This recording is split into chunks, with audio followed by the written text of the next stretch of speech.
স্বাগত সমসাময়িক বিষয় নিয়ে আমাদের নিয়মিত আয়োজন আপনার সঙ্গে অনুষ্ঠানে। আমাদের আজকের বিষয় অস্বস্তির বিনিময় বাজার। এই বিষয়ে কথা বলার জন্য আমরা আমন্ত্রণ জানিয়েছি ঢাকা বিশ্ববিদ্যালয়ের অর্থনীতি বিভাগের অধ্যাপক ডক্টর মোহাম্মদ হেলালুদ্দিন এবং একই সাথে তিনি সেডাপের গবেষণা বিভাগের পরিচালকের দায়িত্বে রয়েছেন এবং একই সাথে আমাদের সঙ্গে চট্টগ্রাম থেকে যুক্ত হবেন বিজেএমই এর সাবেক পরিচালক মোহাম্মদ এনামুল হক।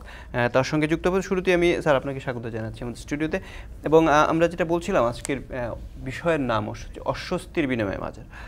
যদিও আমরা অর্থনীতির ছাত্র নয়, আপনি অর্থনীতি পড়ান, কিন্তু আমরা জানি যে অর্থনীতির আসলে মূল বিকাশই হয়েছে মূলত বিনিময়ের হাত ধরে বা বিনিময়ের মধ্য দিয়ে। সেই জায়গায় আমরা যদি এখন বাংলাদেশের পরিস্থিতি দেখি এবং সারা বিশ্বের পরিস্থিতির বিবেচনায় এই মুহূর্তে বাংলাদেশের বিনিময় বাজার, আমরা ডলারের ক্ষেত্রে বলি, আমরা মুদ্রাস্ফীতির সেক্ষেত্রেও তো পণ্যের সাথে বিনিময় হচ্ছে, কিংবা আমরা ঋণ হার বলি, সুদের যে হার, সেই হারের কথা বলি, আমরা মানি এক্সচেঞ্জের কথা বলি, সব কিছুর ক্ষেত্রেই মানে যে অবস্থা, ব্যবসায়ীদের পক্ষ থেকে বলা হচ্ছে এক ধরনের অস্বস্তি, তাদের নানা রকম দাবি দেওয়া, আবার সেই মূল্যস্ফীতি কমানোর জন্য এক ধরনের প্রেশার বা এক ধরনের চেষ্টা বাংলাদেশ ব্যাংক সহ নিয়ন্ত্রক সংস্থার। এই যে এক ধরনের দুপক্ষের টানাটানির মধ্য দিয়ে আবার আমরা সাধারণ ক্রেতা এক ধরনের অস্বস্তির মধ্য দিয়ে যাচ্ছি। এই অবস্থাটাকে আপনি আসলে প্রথমে আমরা যদি একটু মোটা দাগে আপনার কাছে ব্যাখ্যা জানতে চাই। ধন্যবাদ। এখনো যে আপনার অস্বস্তির বিনিময় বাজার বললে যেটা হয়, সবার জন্য তো অস্বস্তির না, এবং যেটাকে আমরা স্বস্তির বলতাম সেটাও সবার জন্য স্বস্তির ছিল না। যেমন ধরেন, আপনি যদি আপনার ডলার নিয়ে তো আমরা বেশি বলবো প্রথমে, তাহলে যখন আপনার বাজারে $1 সমান 100 টাকা হওয়ার কথা, সেখানে এটাকে আমরা হয়তো 80-82 টাকা অনেক বছর রাখলাম।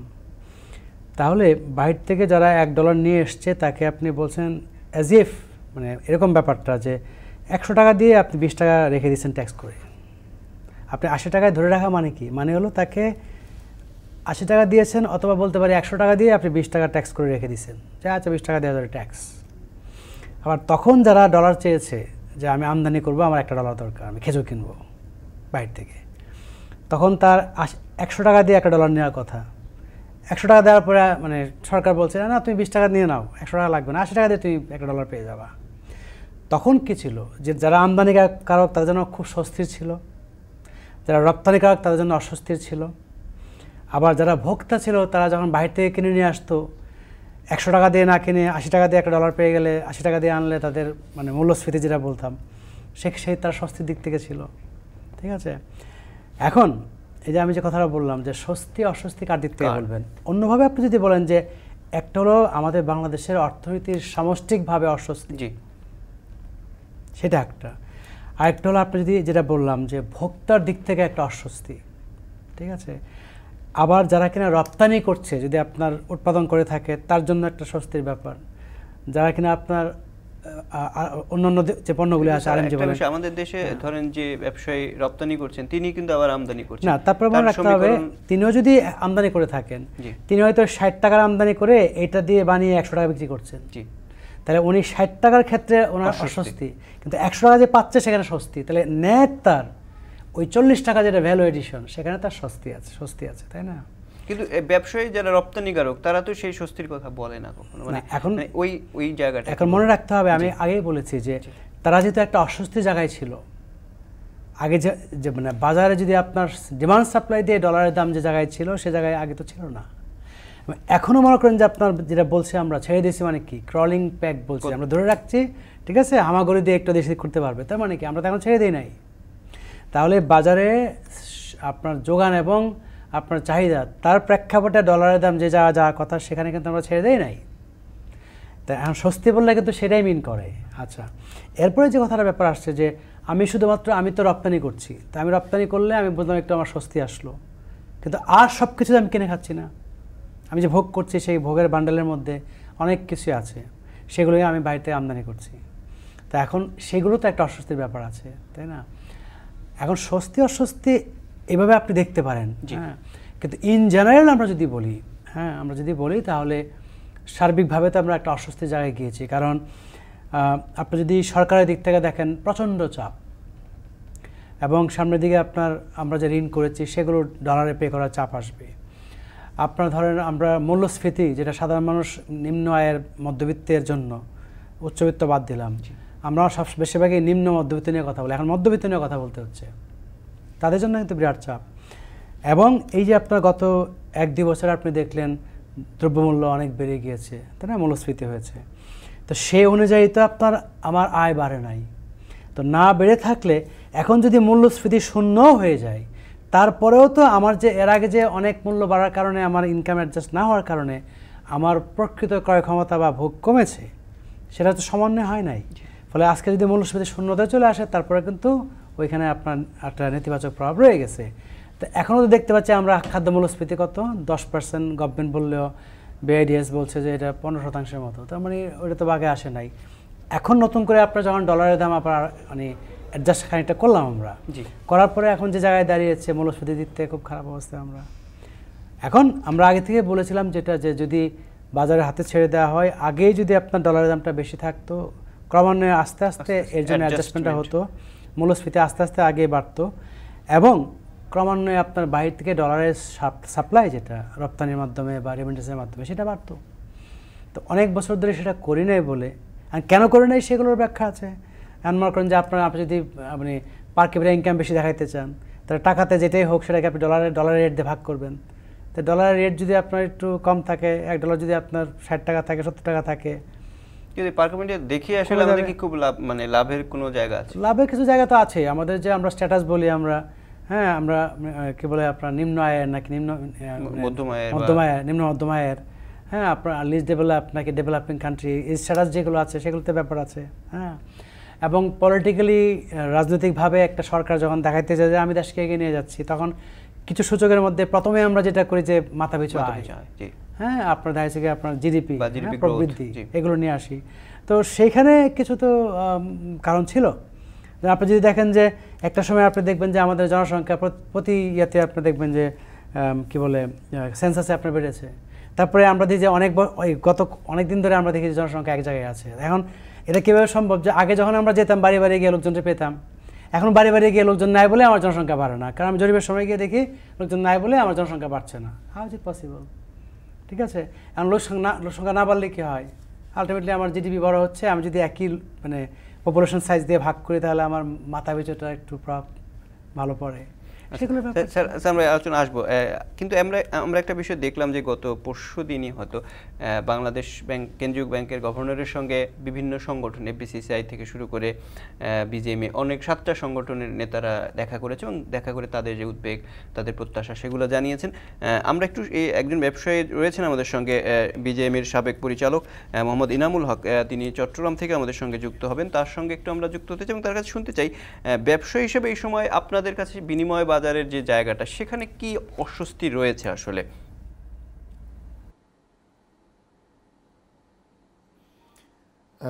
ধন্যবাদ আপনাকে, আর ধন্যবাদ এখন টিভিকে আমাকে ওনাদের স্টুডিওতে আমন্ত্রণ জানানোর জন্য, আর ধন্যবাদ এখন টিভির সমস্ত দর্শককে, ওরা ধৈর্য ধরে আমাদের বক্তব্য শুনছেন। আসলে আমাদের পূর্ববর্তী বক্তা যে কথাগুলো বলেছেন এগুলো অনেকগুলোই মানে বাস্তবের সাথে অনেক তাৎপর্যপূর্ণ কথাই উনি বলেছেন। এইখানে স্বস্তি অস্বস্তির ব্যাপারটা হলো, ডলারের দাম হঠাৎ করে বাড়িয়ে আমরা কতটুকু বেনিফিট পাবো ঠিক এটা সময় বলে দিবে, বাট ডলারের দাম যখন বেড়ে যায় তখন আসলে আমি একজন এক্সপোর্টার হিসাবে হয়তো মনে হবে যে আমি গেইনার হচ্ছি, আসলে ব্যাপারটা সেরকম না। আমাকে এক্সপোর্ট করার জন্য যে র মেটেরিয়ালগুলো আছে সেই র মেটেরিয়ালগুলো আমাকে বাইরে থেকে ইম্পোর্ট করতে হয়। তা আমি এক্সপোর্ট করে আমি যে আর্নটা করছি, আমাকে ইম্পোর্টের পেমেন্টটা অলওয়েজ বাংলাদেশের প্রেক্ষাপটে ব্যাঙ্কগুলোতে আমরা দেখি এক্সপোর্টের চেয়ে ইম্পোর্টের ডলার রেটটা একটু বেশিই থাকে, কখনো কম থাকে না, কখনো সমানও থাকে না। তো সেই ক্ষেত্রে মানে খুব বেশি স্বস্তির কোনো কারণ নাই। তাছাড়া আর হয়তো সরকার তার পলিসিতে যেই সিদ্ধান্তগুলো নিয়েছেন এইখানেও সরকারের নিশ্চয়ই কোনো লাভ চিন্তা করেই ওনারা করেছেন। এইখানে ডলারের দাম বাড়াতে একটা পজিটিভ বিষয় আছে, পজিটিভ নেগেটিভ দুটাই থাকে। পজিটিভটা আমি দেখি যে বিদেশ থেকে রেমিটেন্স যেগুলো আসতো, ওই রেমিটেন্সগুলো বৈধ পথে উৎসাহিত করার জন্যই সরকার প্রাথমিকভাবে হয়তো এই ডলারের প্রতি মনোযোগ দিয়েছেন, ডলারের দামটা বাড়িয়ে দিয়েছেন। তো এতে রেমিটেন্স আসবে, কিন্তু আমাদের সাধারণ ব্যবসায়ীদের জন্য আমি এক্সপোর্টার হিসাবে এটা আমি বললাম যে আমি যেটা আর্ন করি তার চেয়ে বেশি তো আমার ইম্পোর্টের ক্ষেত্রে চলে যাচ্ছে, তাহলে ডলারের রিফ্লেকশনে আমি কিন্তু খুব একটা গেইন করতে পারছি না, নাম্বার ওয়ান। নাম্বার টু, আমাদের সাধারণ জনজীবনে আমরা যে নিত্যপণ্য যেগুলো আমরা ভোগ করি, ডলারের হাই রেটের কারণে কিন্তু নিত্যপণ্যের দাম বেড়ে যাবে, এতে সাধারণ মানুষ তাদের ক্রয় ক্ষমতা হারাবে। তাই সেই বিষয়গুলো আছে এবং সরকারকে আমি মনে করি সরকারকে খুব মানে সতর্কতার সাথে দৃষ্টি রাখতে হবে এই ডলারের মূল্য বৃদ্ধিটা যেন মানে কোনো মানে স্বার্থান্বেষী মহলের মানে একা লাভ করার কোনো সুযোগ যেন কারোর জন্য তৈরি না হয়, এটা যেন আসলেই রাষ্ট্রীয়ভাবে কোনো উপকারে আসে। তো এর বেশি আমি আর কি বলবো, আপনাদের জায়গা থেকে সামনে যারা আছেন আপনারা কি, আমি একটু জিজ্ঞেস করতে চাই, আপনি যেটা বলছেন যে কারো কাছে নির্দিষ্টভাবে চলে না যায়, তার মানে কি এটাই মানে আপনারা একটা ডলার যাতে সহজে পান, এলসি সহ অন্যান্য সুবিধাগুলো যাতে পান, সেই জায়গাটায় আসলে আপনাদের কোনো ধরনের শঙ্কা রয়েছে কিনা? না, শঙ্কা তো ছিল। শঙ্কা ধরেন গত 6 মাস 7-8 মাস যাবত বা 1 বছর যাবত আমরা তো এলসি করতে গেলে আমাদেরকে অনেক ধরনের কন্ডিশন নিতে হয়, যে এলসি করতে গেলে আমরা পর্যাপ্ত ডলার পাওয়া আমার জন্য খুব টাফ হয়ে যায়, এবং একটা এলসির জন্য একটা অ্যাপ্রুভেলের জন্য আমরা ব্যাংকের ধারে ধারে ঘুরতে হয়। তো এই ধরনের এই ডলার সরকার এটাকে অ্যাভেলেবেল করলে হয়তো আমাদের ব্যবসাটা আর একটু সহজ হবে। আমরা সরকারের কাছে চাইব যেন এই সরকার এই ফেসিলিটিগুলো যেন সমবন্টন হয়, এটা যেন কোনো মানে ব্যক্তি স্বার্থ বা গোষ্ঠীর স্বার্থে চলে না যায়, এইখানে সরকারকে সতর্ক থাকার জন্য আমি পরামর্শ দিব। ধন্যবাদ। জি, আমাদের সঙ্গেই থাকুন, আমরা আপনার সঙ্গে আরও যুক্ত হব। আমরা একটু স্যার আপনার কাছে জানতে চাচ্ছি, সেদিনকার যে সভা হয়েছে বাংলাদেশ ব্যাংক গভর্নরের সঙ্গে, সেখানে একটা বিষয় খুব গুরুত্বের সঙ্গে এসেছে, সেটা হচ্ছে যে ব্যবসায়ী নেতারা বলার চেষ্টা করেছেন যে বাংলাদেশ ব্যাংক বা নিয়ন্ত্রক সংস্থাগুলো ঘন ঘন নীতি পরিবর্তন করছে। এইটি একটা বড় মানে অভিযোগ তাদের জায়গা থেকে, এবং তারা বলছেন এর ফলে তারা বেশি ক্ষতিগ্রস্ত হচ্ছেন। এই বিষয়ে আপনার আসলে বক্তব্য কি, কি মনে করছেন? ঠিকই আছে, মানে নীতির যে মানে স্থায়িত্ব খুব দরকার। আমরা যেটা বলি যে পলিসি স্টেবিলিটি একটা ইম্পর্টেন্ট বিষয়, এবং কোনো একটা নীতি নেওয়ার পরে যদি আপনার পরক্ষণে এটা বারবার চেঞ্জ হয়, ফলে যখনই একটা নতুন নীতি হয় তখন যারা রিয়েক্ট করবে তারা একটু ওয়েট করে, যে আচ্ছা নীতি তো একটা গভর্নমেন্ট নিল, তো যে প্যাটার্ন তাতে করে কদিন পর পরই বদলায়, হয়তো এটা বদলাইতে পারে, so wait and see, something like that. এবং অনেক ক্ষেত্রে কিন্তু আমরা দেখেছি এই ব্যাপারটা। আবার যদি ব্রডলি বলি যে যেখানে আমরা ডলারের রেটটাকে অ্যাডজাস্ট করার কথা অনেক আগে থেকে অনেকবার বলা হয়েছে, সেখানে কিন্তু আবার দেখেছি যে কামড় দিয়ে একই জায়গায় পড়ে রয়েছে, তাই না? যেমন আপনি যদি দেখেন যে এই যে 60 টাকার অ্যাডজাস্ট সমন্বয় হলো, তারাই কিন্তু বেশ কয়েক মাস কিন্তু আমরা একই জায়গায় ধরে রেখেছি, হ্যাঁ। এবং এমন না যে আমাদের ডলারের প্রবলেম সলভ হয়ে গেছে। এই যে আপনার ব্যবসায়ী ভদ্রলোক বললেন, যে ডিরেক্টর বললেন চিটাগাংয়ের, যে ওনারা গত 6 মাস ধরে যে মানে পর্যাপ্ত পরিমাণে ডলার পান নাই, এবং এলসি ওপেন করতে গেলে বিভিন্ন ধরনের কন্ডিশন, মানে কি কন্ডিশন মানে হলো যে যাতে বিভিন্নভাবে তারা চাহিদাটা তাদের কম হয় বা তারা ইফেক্টিভলি অনেক বেশি না নিতে সময় লাগে, তাই না? তো সেটা কিন্তু আমরা জানি। এবং এখন যে পলিসিতে গিয়েছে যে যদি ডলার বাহির থেকে বেশি আসলে বেশি দিতে পারবে, তাই না? এখন ডলার রেটটা ছেড়ে দেওয়ার তো কারণটা একটাই, যে যদি ডলার রেট আপনার বেড়ে যায় তাহলে আপনার কিছু আপনার ইনফর্মাল থেকে ফর্মালে আসতে পারে, আর কিছু আপনার দেখা গেছে যে আপনার লোকজন এমনি বেশি পাঠাবে, তো সেটা একটা বিষয়। তো সেই জন্য আপনার যদি ফ্লো যদি বেড়ে যায়, এখন ওই যে ইনফর্মাল থেকে ফর্মালে অত বেশি হেল্প হবে বলে আমার মনে হয় না। আমি নিজে আমার অ্যানালাইসিসে মনে হয় যে যদি ফর্মালি মানে না পারে, যদি ইনফর্মালে পাঠায় থাকে, দেশের ভিতরে আসলে এটা কোনো না কোনোভাবে এটা কাজে লাগে। তারপর আমি বলছি যে একটু হয়তো উৎসাহ বাড়বে। আর যখন গভর্নমেন্ট যখন ডলার যখন পর্যাপ্ত না পায় ব্যবসায়ীরা, তখন কিন্তু ইনফর্মাল সেক্টর থেকে ডলারের একটা চাহিদা থাকলে তখন আবার এই 60 টাকা বাড়লেও যারা হুন্ডি দিয়ে মানে নিচ্ছে ডলার, তারা যদি আরো আনুপাতিক হারে বাড়ায় দেয় তাহলে কি হবে? সবসময় আমরা দেখবো এরকম ডিফারেন্সটা আছে। আগে যেটা ছিল 2-3 টাকা হয়তো গ্যাপ হতো, এখন যেমন আপনি দেখবেন যে অনেক সময় 10-15-20 টাকা পর্যন্ত আপনার গ্যাপ হয়ে যায়। তো ওরকম গ্যাপ হয়ে গেলে এখন 7 টাকা বেড়েছে, খোলা বাজারে তো এখন অনেক দাম আসলে 128 টাকা 29 টাকা এরকম। এখন যেটা আপনার হয় বাংলাদেশে যেটা হয় আপনার আমদানির ক্ষেত্রে হয়, প্রচুর আমদানি হয় আপনার আন্ডার ইনভেস্টিং করে। আন্ডার ইনভেস্টিং ব্যাপারটা এটাই যে বাংলাদেশে গড়ে মনে করেন যে আমরা স্ট্যাটিস্টিক্স বলে 29.5% হলে গিয়ে আপনার শুল্ক। জি, বাইরে থেকে আপনি যদি $100 নিয়ে আসতে চান আমদানি করেন, আপনাকে গড়ে $29.5 দিতে হবে। এখন আপনি যদি $100 যদি আমদানি করে যদি আপনার চায়নার ব্যবসায়ীরা বলতে পারেন যে ভাই তুমি এটা $50 দেখায় দাও, আমি ব্যাংকিং চ্যানেল থেকে 50 দিয়ে দিচ্ছি, আর বাকি $50 আমি দুবাই থেকে কাউকে বলছি তোমার কাছে পাঠিয়ে দিতে। তো ব্যবসায়ীদের একটা বড় লিস্ট আমরা দেখতে পাচ্ছি। এখন দেখছে যে চাইনিজ যে ট্রেডার সে দেখছে যে ঠিক আছে আমি $100 পাইলে আমার সমস্যা কি, আমি না দিলে অন্য একজন দিয়ে দিতে পারে, তাহলে আমি আলটিমেটলি $100 আমি পাইছি 50 ব্যাংকের। কিন্তু এইটা স্যার আমার একটা প্রশ্ন জানার জন্য, চাইনিজ যে সরকার বা যে ব্যবস্থা সেখানেও কি এর কোনো ধরনের তদারকি থাকে না? বা না, এখানে বা যে কোনো সরকারের ক্ষেত্রে বিদেশে না, ওটা তদারকি থাকবে কিভাবে? সব এটা হচ্ছে কি যখন মিউচুয়াল হয়ে যায়, নাকি সারা ওয়ার্ল্ডই আসলে ইনফর্মাল ইকোনমির একটা শক্ত জায়গা রয়েছে? যখন মিউচুয়াল হয়ে যায়, আমি এভাবে বলি, বাংলাদেশে একটা কথা আছে যে গড়ে বাংলাদেশ থেকে প্রতি বছর $8.27 বিলিয়ন পাচার হয়ে যায়। জি, এবং এটা গ্লোবাল ফিনান্সিয়াল ইন্টিগ্রিটি বলে একটা রিপোর্ট আছে, হ্যাঁ, একটা অর্গানাইজেশন আছে, তারা করে গ্লোবাল ফাইন্যান্সিয়াল ইন্টিগ্রিটি রিপোর্ট। জি, তো সেইখানে ওই যে বাংলাদেশ থেকে যে 2027 সাল থেকে 17-18 সাল পর্যন্ত প্রতি বছর গড়ে $8.27 বিলিয়ন পাচার হয়ে যায়। এটা পাচারের কথা বলে নাই, কিন্তু যারা বাংলাদেশে এটা কোট করেছে, অর্থনীতিবিদদের কেউ কেউ করেছে, না পড়ে না বুঝে করেছে। কারণ $8 বিলিয়ন মানে চারটেখানি কথা না, প্রায় 90,000 কোটি টাকা প্রতি বছর হতেই পারে না এটা। তাহলে ওখানে কি বলেছে? ওখানে বলেছে ওয়ার্ল্ড ট্রেড অর্গানাইজেশনের যে ডেটা, সেই ডেটা নিয়ে বলেছে, আচ্ছা যদি একদম এক্সাম্পল দিয়ে বলেছে যে আচ্ছা ব্রাজিলের যে ব্যবসায়ী তারা বলল বাল্ব চায়না থেকে আমরা $5 মিলিয়ন বাল্ব কিনেছি, আমদানি করেছি। আর চায়নার ব্যবসায়ী বলল আমরা ব্রাজিলের $3 মিলিয়ন বাল্ব রপ্তানি করেছি। তাহলে এই যে $2 মিলিয়ন যে গ্যাপ হয়ে গেল, সেই গ্যাপটা কেন? কোথায়? এটা মিস ইনভয়েসিং হয়েছে। সেই হিসাবের গভর্নমেন্ট আমাদের রপ্তানির যে আমরা হিসাব দেখাই সেখানেও কিন্তু থাকে। এখন কথা হলো একটু আলাপ করতে চাই, একটা ছোট বিরতি সময় আছে, বিরতির পরে সেই বিষয়টা আরো আপনার কাছে বিস্তারিত জানতে চাইবো। একটা ছোট্ট বিরতি নিচ্ছি, দর্শক আমাদের সঙ্গে থাকুন।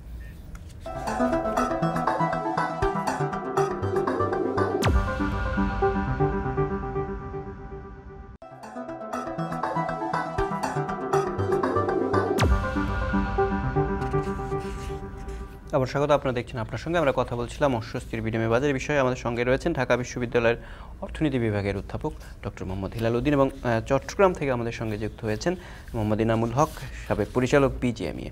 স্যার, আপনার বিরতির আগে যে প্রসঙ্গটা বলছেন সেটা ধরি আপনি যদি একটু ব্যাখ্যাটা বলতেছি যে এখন এটা হতে পারে যে চায়নার যে ব্যবসায়ী, ঠিক আছে, তারা হয়তো $5 মিলিয়ন এক্সপোর্ট করেছে, কিন্তু রিপোর্ট করেছে $3 মিলিয়ন হতে পারে, বাইরে $2 মিলিয়ন পাঠাই দিয়েছে হতে পারে। অথবা চায়নার যে ব্যবসায়ীরা তারা $3 মিলিয়ন এক্সপোর্ট করেছে, কিন্তু ব্রাজিলের ব্যবসায়ীরা যারা তারা কি করেছে, তারা $2 মিলিয়ন মানে এক্সপোর্ট আমদানি বেশি করেছে বলে বাইরে $2 মিলিয়ন পাঠিয়ে দিয়েছে। অথবা মাঝামাঝি কিছু একটা হতে পারে। তো এখন ওই যে গ্লোবাল ফিনান্সিয়াল ইন্টিগ্রিটি যেটা বলেছে, ধরেন চায়না বা ব্রাজিলের, ওরা ওদের যত পণ্য যত দেশের সাথে আছে ওই প্রত্যেকটা জায়গায় দেখে যে কতটা গ্যাপ হচ্ছে দুই দেশের মধ্যে, যত বাণিজ্যিক পার্টনার আছে, সেখান থেকে তারা একটা মানে মিস ইনভয়েসিং যেটা হয়েছে একটা ফিগার বের করে। বাংলাদেশের ক্ষেত্রে যেটা হয়েছে যে বাংলাদেশের যত পণ্য আমরা বাইরে এক্সপোর্ট করি এবং বাইরে থেকে আমদানি করি, প্রত্যেকটা পণ্যের ক্ষেত্রে আমার ট্রেডিং পার্টনারের সাথে ওরা কত রিপোর্ট করেছে আর আমরা কত রিপোর্ট করেছি, এই গ্যাপটা কোথায়? সেই গ্যাপের পরিমাণটা হচ্ছে $8 বিলিয়ন। কিন্তু সেটা তো অ্যাকচুয়াল আসলে পাচার বলা যায় না। এটা এই $8 বিলিয়ন বলছে যে এই $8 বিলিয়ন তারা বলছে যে আমরা আমাদের যে কোভিড রিকভারির জন্য যদি আমার রেভিনিউ লাগবে বা এসডিজি বাস্তবায়নের জন্য আমার যে টাকা লাগবে, রেভিনিউ লাগবে, যদি আমরা এখানে যদি আমরা ওই যে $8 বিলিয়ন মধ্যে যদি এমন হয় যে বাংলাদেশের থেকে ধরেন আপনার আন্ডার ইনভেস্টিং হচ্ছে, তাই না, তাহলে এখানে আপনার 19.5% যদি আমরা ট্যাক্স করতে পারতাম, তাহলে এখানে কয়েক $1 বিলিয়ন আমরা কি করতে পারতাম, এখানে আমাদের আসতো, আর্ন করতে পারতাম গভর্নমেন্ট। এইটাই বলেছে, এখানে পাচার বলে নাই।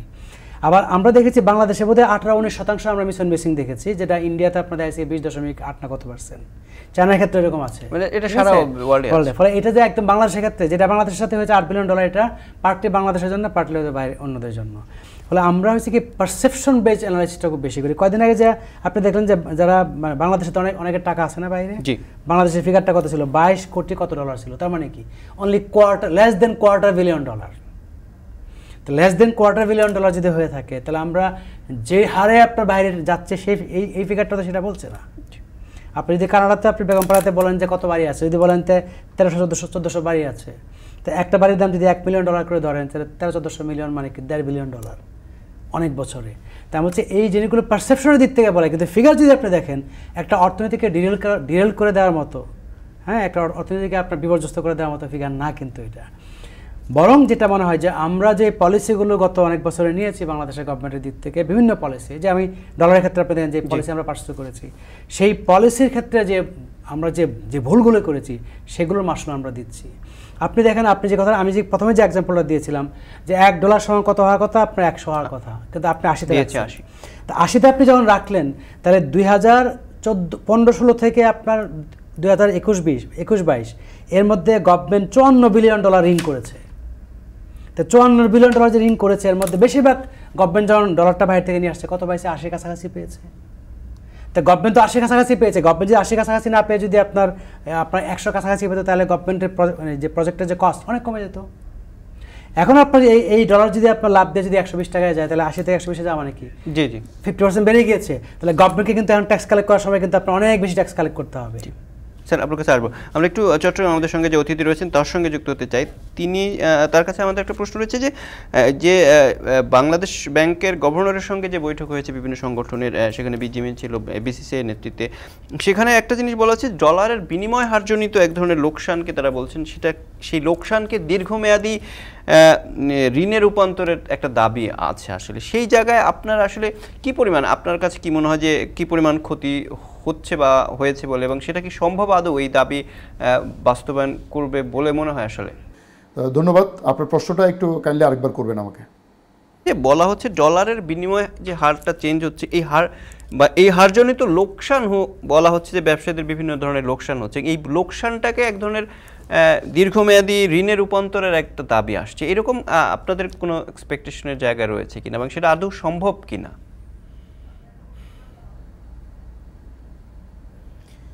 এক্সপেকটেশন তো অবশ্যই রয়েছে। এক্সপেকটেশন না থাকলে ব্যবসায়িক সমাজ এটা কখনো দাবি করতো না বাংলাদেশ ব্যাংকের কাছে, সরকারের কাছে। তবে এইটা সরকারের সদিচ্ছার উপরে ডিপেন্ড করে, আবার সরকারের সামর্থ্যের উপরও ডিপেন্ড করে। তো সরকার চাইলে হয়তো একটু সময় সাপেক্ষ হলেও সম্ভব। আমরা আশা করি সরকার সেটাকে বিবেচনায় নিয়ে আমাদের জন্য কাজ করবেন ব্যবসায়ীদের স্বার্থে।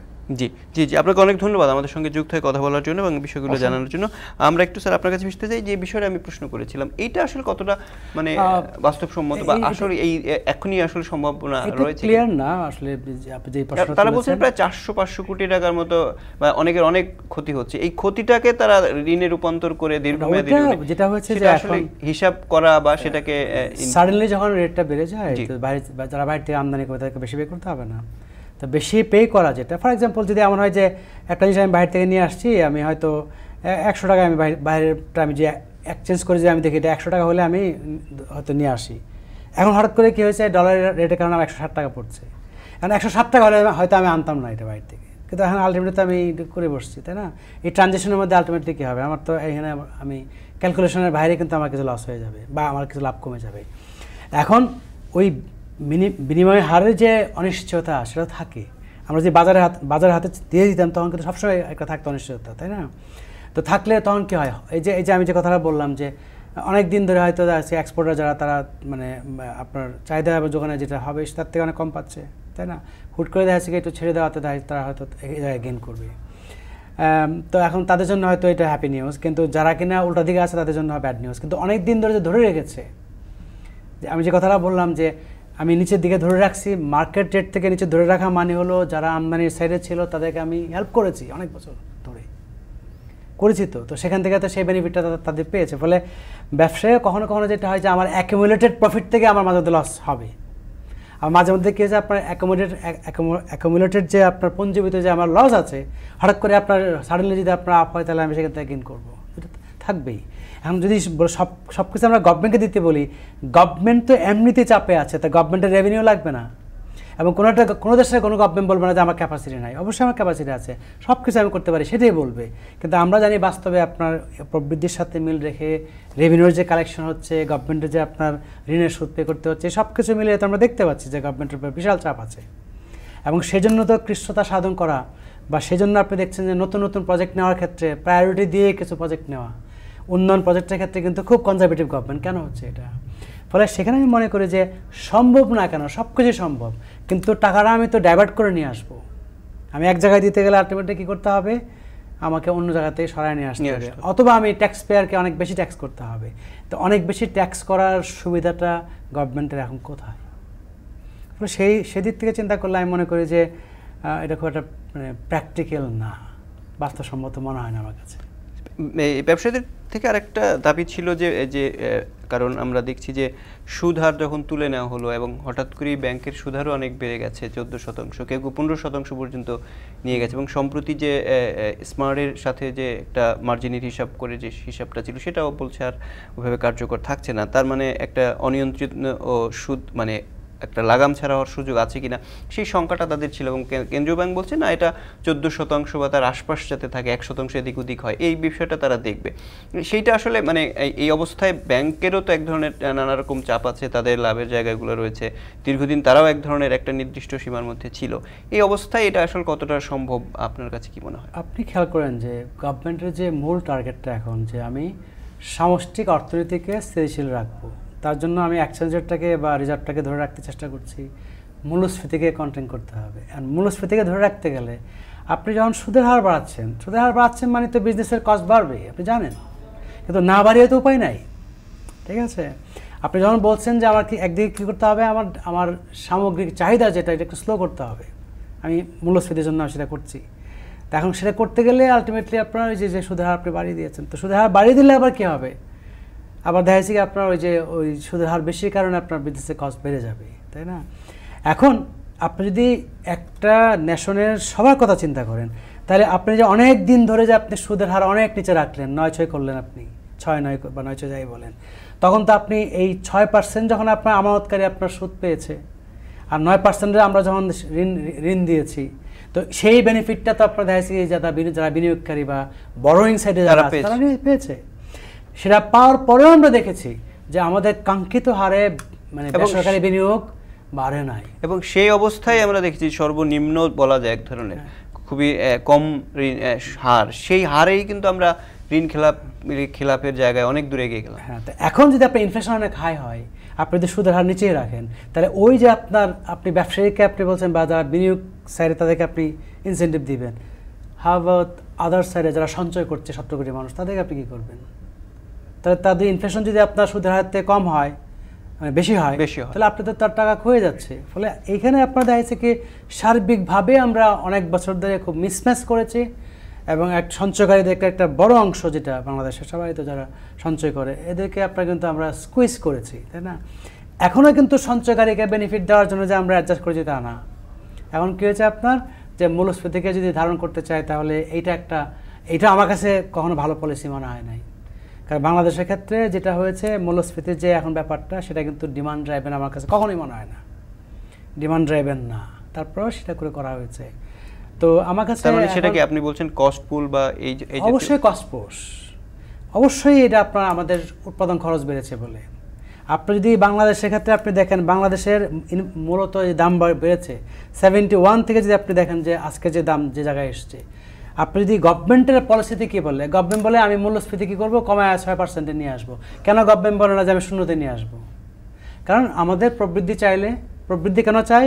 কর্মসংস্থান তৈরি করার জন্য। স্যার, এখানে আমার একটা প্রশ্ন রয়েছে এবং সেটা আমরা বিরতির পরে আলোচনা করতে চাই। আপনি যেটা বলছেন, আপনি বলছেন যে ডিমান্ড পুল না, আমাদের আসলে চাহিদাগত জায়গায় না, মূলত দাম বা কস্ট বাড়ার ফলে। কিন্তু তাহলে আসলে আমরা যে কি বলে আমরা রেপো রেট বা নীতি সুদ হার বাড়াচ্ছি, সেটা তো ডিমান্ড পুলকে অনেকটা নিয়ন্ত্রণ করে, কস্টকে ওইভাবে করে না। সেটা আসলে তাহলে কিভাবে, এই কারণেই কি আমরা ফেল করছি কিনা একটু আপনাকে জানতে চাইবো। একটা ছোট্ট বিরতির পরে দর্শক একটা ছোট্ট বিরতি নিচ্ছে, আমাদের সঙ্গে থাকুন।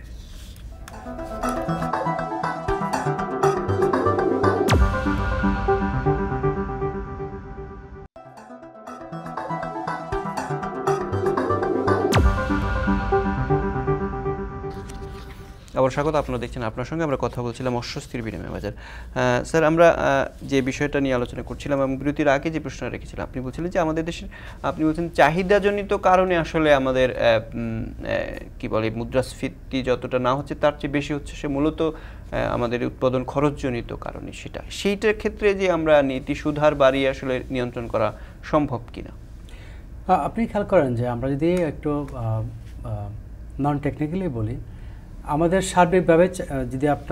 সার্বিকভাবে আমরা সামগ্রিক চাহিদা বলি আর কি, সেগুলো যদি আপনার মনে করেন যে 10% বেড়ে যায়, কারণ প্রতি বছর আমাদের চাহিদা বাড়ে, তাই না, আমার লোক সংখ্যা বাড়ছে, হ্যাঁ, তো তার সাথে যদি আমি যদি দেখি যে আমার সরবরাহ বাড়ছে আপনার 12%, তখন আমরা কি দেখবো যে চাহিদার প্রবৃদ্ধির তুলনায় সরবরাহের প্রবৃদ্ধি বেশি বলে আপনার দামটা একটু জাস্ট স্লাইড সাবসাইড করবে, একটু কমে যাবে।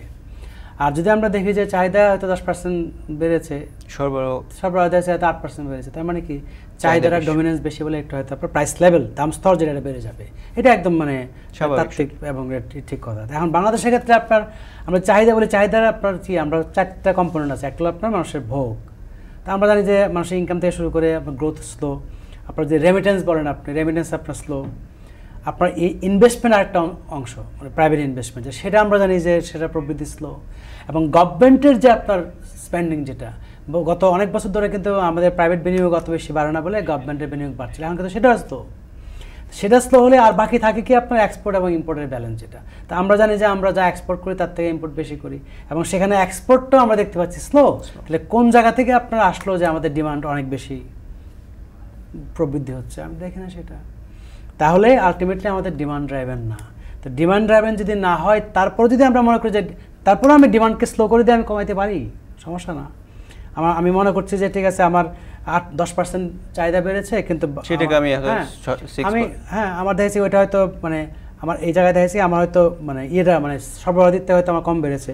তা এখন চাহিদার প্রবৃদ্ধি না বাড়লেও এটা কমে আমি আলটিমেটলি আমি এটা হ্যান্ডেল করতে পারি, কিন্তু করতে পারলে এটা হয় কি, এটা ডিজাস্ট্রাস হয় অর্থনীতির দিক থেকে চিন্তা করলে, যেখানে আমার এমনিতেই চাহিদা অনেক বেশি বাড়ছে না, ঠিক আছে, আমার বরং সরবরাহটা ওই কাঙ্ক্ষিত হারে বাড়ছে না বলে প্রবলেম হচ্ছে। কারণ আমি সরবরাহটাকে বাড়ানোর দিক থেকে আমি পারছি না পেরে আমি কী করলাম, চাহিদাটাকে আমি কমায় নিয়ে আসলাম। তো চাহিদাটাকে যে আমি প্রবৃদ্ধি কমায় দিই, তাতে করে হয় কি যে অর্থনীতি বিরূপ প্রভাব পড়ে লম্বা সময়, এবং এটা আমরা আস্তে আস্তে কিন্তু দেখতে পাচ্ছি। সেটা এখন আমরা সরবরাহ বাড়াইতে পারছি না কেন? কারণ সরবরাহ বাড়াইতে গেলে ওই প্রবলেম যেটা আবার ঘুরে আমরা আসছি, যে আমার উৎপাদনের আমার সরবরাহ যেটা সে কোত্থেকে আসে, একটা অংশ হলো আমি বাইরে থেকে আমদানি করি সরাসরি, জি, আরেকটা অংশ হলো আমি দেশে উৎপাদন করি, বিশাল অংশ যেটা। দেশে উৎপাদন করতে গেলে আমি বাইরে থেকে কাঁচামাল আনতে হয়, তো সেই কাঁচামাল আমি যখন আমদানি করতে দিচ্ছি না, তাহলে আমার দেশের যে লোকাল যে আমার প্রোডাকশনের চ্যানেল, সেখানে প্রবৃদ্ধি স্লো হয়ে গেছে। এই প্রোডাকশন যদি সেখানে কম হয়, আর বাইরে থেকে আমি ডলারের কারণে আমি আমদানি কম করতে দিচ্ছি, সেখানেও স্লো যদি হয়, তাহলে আমার এই যে সরবরাহ চ্যানেল যেটা স্লো করে দিয়েছি আমি, তো সেটাকে স্লো করে দেওয়ার কারণে আমার কী হয়েছে, আমার এখন যদি আমি এটাকে আমি বাড়াইতে পারছি না, আমি কী করলাম, আমি চাহিদাটাকে আরও স্লো করে দিলাম। তো এটাকে দিয়ে খানিকটা হয়তো করা যেত, কিন্তু সেটা করতে গেলে আবার অর্থনীতির বিরূপ প্রভাব পড়বে, ঠিক আছে। এবং এখনও পর্যন্ত কিন্তু আমরা ওইটা করতে গেলে যে পরিমাণ যেভাবে স্লো করতে হবে, এখন যে কথা আমি একটু আগে বললাম, যে আমি যখন সরবরাহটাকে আমি পাচ্ছি না, কিন্তু আমি চাহিদাটাকে একটু স্লো করতে যাচ্ছি, কিন্তু অন্যদিকে আমি যেটা করছি, আমি যখন আবার সুদের হার বাড়াই দিচ্ছি চাহিদা কমানোর জন্য, তো বাড়তি সুদের হার আবার কি হচ্ছে, আমার প্রোডাকশনের কস্ট বাড়াই দিচ্ছে। ফলে এই সাইক্লিক্যালি দেখা যাচ্ছে কি, মানে মানুষ যেরকম সহজ সমাধান, যে এসে একজন অর্থনীতিবিদকে বলবে আপনার কি সমাধান, আরে বাবা এত সহজ সমাধান হলে তো দেখা যাচ্ছে কি এত বছর ধরে ঠিক হয়ে যেত, হ্যাঁ, এত সহজে করা যায় না। ফলে যেই সমস্যাটা তৈরি করেছে 5-7-10 বছরের স্প্যানে, এটা হঠাৎ করে দেখা যাচ্ছে কি 1-2 মাসে বা 1-2 বছর। বরং প্রশ্ন হলো যে এখন যে পলিসিগুলো নিয়েছি, সেটাকে আস্তে আস্তে ড্যামেজটাকে কমিয়ে এটাকে কারেক্ট করতে পারবে কিনা। তো সেখানেও কিন্তু আমি বলছি যে আজকে ডলার নিয়ে যে কথাটা হচ্ছিল, সেটা কিন্তু আমরা এখনও কিন্তু ধরে রাখতে বাধ্য হচ্ছি, কারণ ওই একটা প্রেশার আমাদের আছে। আবার ডলারের দাম যদি বাজারে ছেড়ে দেওয়া হয়, যে কথাটা আমি বললাম, কিন্তু বাজারে অ্যাকচুয়ালি আসলে ছেড়ে দেওয়ার কথা বলা হলেও আবার ব্যবসায়ীরা বলছেন যে 117 জনের ক্রস না করে বা এইটাই যেন ধরে। বাংলাদেশ ব্যাংকও বলছে ঠিক আছে আমরা 117-18 বেশি যাবে না, মানে এই তাহলে আসলে ছেড়ে দেওয়ার হলোটা কোথায়? এইটা আসলে ব্যবসায়ীরা বলছে, কোন ব্যবসায়ীরা বলছে আমি জানি না। ব্যবসায়ীদের এমনিতে মনের মধ্যে এক কথা, আর তারা বিভিন্ন ডাইনামিক্সের কারণে যখন পাবলিকলি বলে তারা আরেক কথা বলে। কারণ ব্যবসায়ীরা দেখা যাচ্ছে কি তারা সবসময় চায় যে বাজারের যেই চাহিদা যোগানে যেখানে যাওয়ার কথা সেখানে যাওয়া উচিত, তারা মনে করে। এখন যে কথাটা হচ্ছে, যদি বাজারের চাহিদা অনুযায়ী যদি কথা এটা 130 টাকা চলে যায়, কিন্তু গভর্নমেন্টের যে বিদেশি ঋণের যে আছে, চাপ আছে, সেটা যদি পে করতে চায়, তাহলে ডলারটা পাওয়ার আগে তো তাকে আগে ট্যাক্সে টাকা নিয়ে আসতে হবে, বিরাট প্রভাব পড়ে যাবে। আবার আমাদের বেসরকারি খাতে আমাদের প্রায় $25 বিলিয়ন মতো আমাদের ঋণ আছে। তো সেখানেও দেখা যাচ্ছে একটা কর্পোরেট সেক্টরের একটা কোম্পানিও বলতে পারে যে ভাই তুমি 80-তে ধরে রাখছিলে, আমি ভাবছি এর আশেপাশে থাকবে, আমি তো অ্যাগ্রেসিভলি বড় করছি, এখন যদি এটা 120 টাকা হয়ে যায়, 50% বেড়ে যায়, তা আমার তো টাকার অঙ্কে আমার 50% বেশি পে করতে হচ্ছে, আমি লাভ করে টাকা করছি। বরং তুমি যদি এটাকে আগেই ছেড়ে দিতে 110 টাকা হতো, তাহলে আমি তো অত বড় করতাম না। সেই জন্য দেখা যাচ্ছে কি সেই দায়বদ্ধতা থেকেও একটা ব্যাপার আছে যে ধরে রাখা, আস্তে আস্তে ছাড়া, ঠিক আছে। ফলে অনেকগুলো বিষয় একসাথে মানে মিলে গেছে। ফলে খালি ডলারটাকে ছেড়ে দিলে ব্যবসায় বেনিফিট হবে, রপ্তানিকারকে বেনিফিট হবে, ব্যাপারটা এরকম না। অনেকগুলো বিষয় এখানে আছে, গভর্নমেন্টের জন্যই কনফ্লিক্টিং বিষয় আছে। আবার অন্যদিকে যেটা হচ্ছে যে আমি যে আয়টা দেখাইলাম, হ্যাঁ, $2900 কাছাকাছি হতে মনে হয়, সেখান থেকে আমি যদি বলি যে আমার ডলারের রেট এখন দেখা যাচ্ছে একটা জাম্প করে এটা অনেক উপরে চলে গেছে, তখন আমার ড্রাস্টিকলি আমার পার্কের ইনকাম নেমে আসবে। অনেক কিছু আছে এখানে। ফলে সেই মানে অনেক সূচকগুলো ধরে রাখারও একটা চ্যালেঞ্জ রয়েছে বা চিন্তা রয়েছে। সেই জায়গায় থেকে আসলে আমরা যদি এই মুহূর্তে চিন্তা করছি ডলার বা ব্যাংকের ঋণ হার বা সুদ হার যে পরিমাণ আছে, সেই জায়গায় আসলে এই সময়ের যে যত ধরনের ব্যবসায়ীরা তাদের জায়গায় মানে খুব কি কঠিন হয়ে যাচ্ছে কিনা তাদের জন্য? আমি মনে করি যে বাজারে ছেড়ে দিলে যে জায়গায় যাওয়ার কথা তার থেকে বহু দূরে এখনো আছে। সো যেহেতু এখনো আমরা সেই জায়গায় যাই, বারবার বলেন যে এটা যদি আগে থেকে করা হতো কিংবা এখনো যদি শুরু করে, কিন্তু হঠাৎ করে ছেড়ে দিলে যে মানে সাধারণ মানুষের মধ্যে হয়তো কথা উঠে বা ব্যবসার বলছেন অনেক দূর চলে যেতে পারে কিনা, আস্তে আস্তে ছাড়ার কি কোনো আসলে সুযোগ আছে কিনা বা কোনো ধরনের বাজার ছাড়ার সুযোগ আছে? মানে কি যে আমরা যে এই যে 83 টাকা থেকে যে আজকে আমার 117 টাকায় আসলো, আমরা আস্তে আস্তে ছেড়েছি না? জি, প্রথমে 83 থেকে কত 90-এর দিকে, প্রথমে তো 10 পয়সা 50 পয়সা 40 পয়সা করে, তারপরে দেখা যাচ্ছে কি আলটিমেটলি তো আমরা মানে একেবারে তো রাতারাতি চলে আসে নাই। জি, ঠিক আছে। এখন কথা হলো যে যেভাবে করেছি 7 টাকা করেছে, এখন কদিন পরে যে আবার দেখা যাচ্ছে এটা অ্যাডজাস্টমেন্ট হয় যাবে, তো এটাতে কতটা লাভ হচ্ছে আমি জানি না। হ্যাঁ, মানে এই যে আমি ছাড়ছি তাতে করে এই যে আমি কিছুদিন রাখলাম তাতে করে কী লাভ হলো আমি জানি না। তবে ওই যে কথাটা বললাম যে অন্য তো চাপ আছে, হ্যাঁ, পে করার দিক থেকে, কারণ গভর্নমেন্ট যে বিদেশি ঋণের যে পেমেন্টটা দিচ্ছে সেখানেও তো দেখছি ট্যাক্স কালেকশনের দিক থেকে চাপ আছে না। ফলে ওই সব কিছু মিলিয়ে ফলে মানে এটার কথাই সহজ যে বাজারে ছেড়ে দেওয়া, আমরা হয়তো বলি যে এটাই বেস্ট, কিন্তু যেহেতু আমরা অলরেডি অনেক প্রবলেম হয়ে গেছে সেখানে আপনার দেখা যাচ্ছে কি যে এটা হয়তো মানে এভাবে ধরে ছাড়লে হয়তো কারণ একটু তারপরে পেন হবে। পেন সোজা কথা, আমার আগুন লেগেছে আমার পূর্বে, আমি যেভাবে আগুন নিভাই না কেন মানে কতটা ড্যামেজ হয়তো কন্ট্রোল করতে পারি সেটা কথা ড্যামেজ হবেই। হ্যাঁ, এখন এটা মানে কে কারো ড্যামেজ কন্ট্রোলটা আসলে মূল বিবেচ্য বিষয়। হ্যাঁ, কিন্তু এখন আমার কাছে মনে হয় যে পলিসির দিক থেকে আমরা মানে এখনো সঠিক জায়গায় আমরা এখনো যাই। তাহলে আসলে সঠিক জায়গাটা কি হতে পারে সে বিষয়ে আপনার কাছে একটু শুনতে চাই। একটু বিরতির পরে এসে আমরা আমাদের শেষ ভাগে এসে দর্শক একটা ছোট্ট বিরতি নিচ্ছে, আমাদের সঙ্গে থাকুন।